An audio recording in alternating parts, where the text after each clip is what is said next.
श्रीगंगानगर के नेतेवाला गांव में प्रस्तावित कचरा प्लांट के विरोध में ग्रामीणों ने कलेक्ट्रेट के बाहर धरना प्रदर्शन कर जोरदार नारेबाजी की, जहां विधायक जयदीप बिहानी भी मौके पर पहुंचे और ग्रामीणों के साथ प्रशासन से वार्ता की।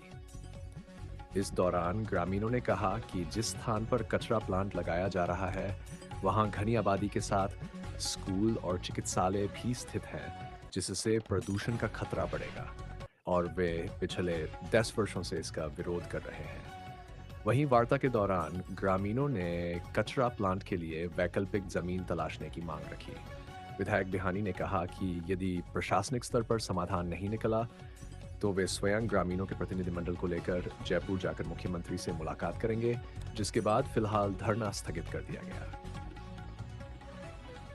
Narendra Upadhyay, bureau report, Sriganganagar. भाइयों से पूछता हूँ, प्रशासन से ये बात पूछे। 2016 में जब कचरा प्लांट प्रस्तावित हुआ था वो 100 मीट्रिक टन का प्रस्तावित हुआ था। क्यों? क्योंकि गंगानगर का waste 90 metric ton per day generate होता था। अभी 10 साल में नगरीकरण बढ़ा है, आबादी बढ़ी है, तो कचरे का वेस्ट भी बढ़ा है, उपभोक्तावादी भी बढ़ा है। अभी इन लोगों ने क्या किया है, क्योंकि वो पर्यावरण क्लियरेंस में उसमें इशू आ रहा था, नहर का विवाद था, बफर जोन का विवाद था। अभी इन्होंने जो प्रदूषण बोर्ड ने एनओसी दी है और जो प्रशासन के पास जो रिपोर्ट है उसमें उन्होंने वो मीट्रिक टन 57 कर दिया है पर डे। भाई 100 से उन्होंने 57 ले आया है। 10 साल में ये कचरा 1.5 गुना हो गया होगा। उसका क्या रीजन है? क्योंकि उसमें लैंडफिल नहीं बनाना पड़ेगा। लैंडफिल का मतलब क्या होता है कि जो कंपोस्ट बनता है गीले कचरे से, सूखे वाले से जो आरडीएफ बनता है जो कि ईंधन के रूप में होता है, उसके बाद में ऐसा वेस्ट होता है जो प्रोसेस नहीं होता है, वो लैंडफिल में डाला जाता है। वो लैंडफिल वाला इन्होंने क्राइटेरिया ही हटा दिया। वो 18 मीट्रिक टन पर डे का उसमें पहले वाले में था। तो ये बात आप प्रशासन से पूछो यार। और नहर आप जाके एक बार, आपसे विनम्र व्यक्तिगत निवेदन, आप जाके देखो, नहर और यहाँ 7 मीटर की दूरी है, 44 मौके लगते हैं। करे इसी में प्रशासन की भलाई है, हमारी भलाई है और हमारे इलाके की भलाई है।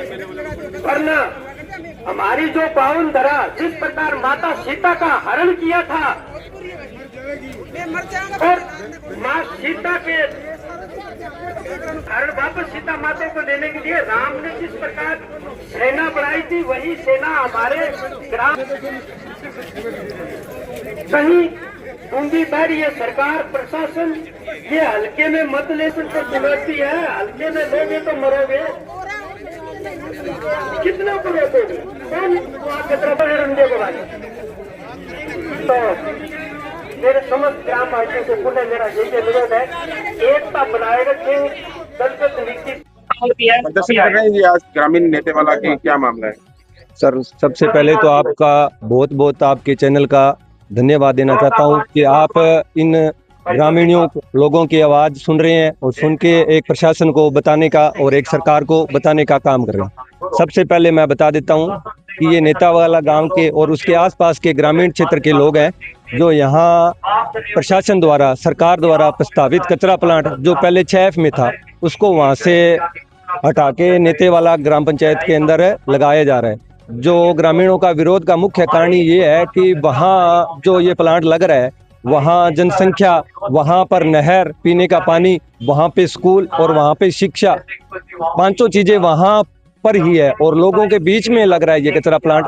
इसका लगातार ग्रामीण विरोध कर रहे हैं और ग्रामीणों का कहना भी है, हम सबकी ये मांग भी है कि आप अगर प्रशासन इसको लगाना हटाना चाहते हैं तो आप अगर ये औद्योगिक इकाई है तो औद्योगिक क्षेत्र में लगाइए, अगर और कहीं है तो शहर से दूर लगाइए। आप लोगों के बीच में, ग्रामीण लोगों में, जिसके कारण वातावरण बीमारियां फैलनी है, वहां इसको ना लगाएं। तो आज हम सारे इकट्ठे हो गए, तीसरी चौथी बार आए हैं। प्रशासन को आज हम जताने आए हैं कि हम कचरा प्लांट नेतेवाला में और वहां पे लगने नहीं देंगे। तो आज ये मुख्य मांग हमारी यही है।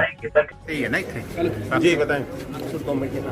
जी सर, 17 तारीख को यानी कि 17/3 को ग्रामवासियों की एक प्रतिनिधिमंडल ने, जिसके साथ मैं भी उनके साथ शामिल था, जिला कलेक्टर महोदया और नगर परिषद विभाग के अधिकारी, एडीएम साहब सभी थे।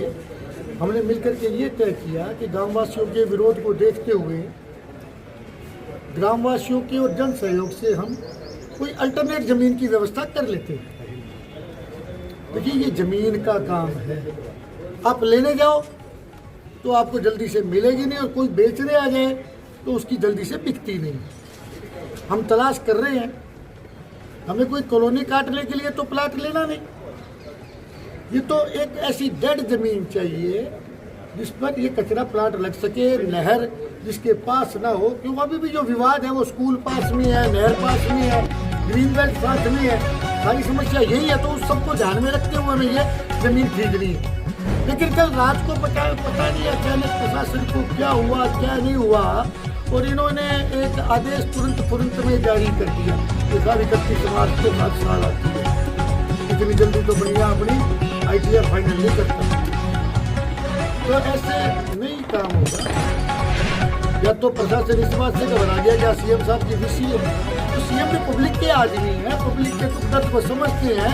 TP में इतना बड़ा प्रकरण हो गया, यहाँ भी आपने बाहर भी देखा होगा, कम से कम 700-800 ग्रामवासी बैठे हैं, 700-800 वहाँ जहाँ कोठी बनी हुई है वहाँ धरना स्थल पर बैठे हैं। तो हमें यहाँ पे TP हनुमानगढ़, तो हनुमानगढ़ से बराबरी करनी है गंगानगर में, तो गंगानगर में भी TP जैसे हालात पैदा कर दे। अब प्रशासन से बात हो गई, जिला कलेक्टर महोदय से बात हो गई है कि हम जमीन देख रहे हैं, 2-3 दिन लगेंगे जमीन देखने के लिए। पूर्व में जो जमीन सुझाई गई थी उनको भनक लग गई होगी, वो नजायज पैसा मांगने लगे, तो नजायज पैसा पब्लिक का उजाड़ने के लिए नहीं। कितना वक्त है जदीद जी? कोई वक्त की लिमिटेशन नहीं है, 2-4 दिन जमीन का सौदा होने में लगेंगे। साथ में हमने ये भी सुझाव दे दिया कि तहसीलदार, पटवारी, गिरदावत, इनसे बढ़िया जमीन को ढूंढने वाला कोई आदमी नहीं होता। बढ़िया हूँ, व्यापार करता हूँ, हम भी इनको इस्तेमाल करते हैं। यदि प्रशासन सीरियस होता और इस मामले में गाँव वासियों को सहयोग करने वाला होता है तो ये अपने तहसीलदार की, पटवारी की ड्यूटी पहले लगा देते ना। अब बात हुई है, कलेक्टर महोदय ने कहा मैं सोमवार को जयपुर जाऊंगी, अकील साहब से मुलाकात होगी। हमने भी यही कहा है भी अकील साहब से मुलाकात करने के बाद यदि कोई समाधान नहीं निकले, अकील साहब भी कहते भी मेरे बस से बाहर की बात है, आप हमें फोन कर देना, गाँव वालों का एक प्रतिनिधिमंडल और मैं, हम जाकर के CM साहब से मिल लेंगे और उनसे निवेदन करेंगे। नहीं, एक बात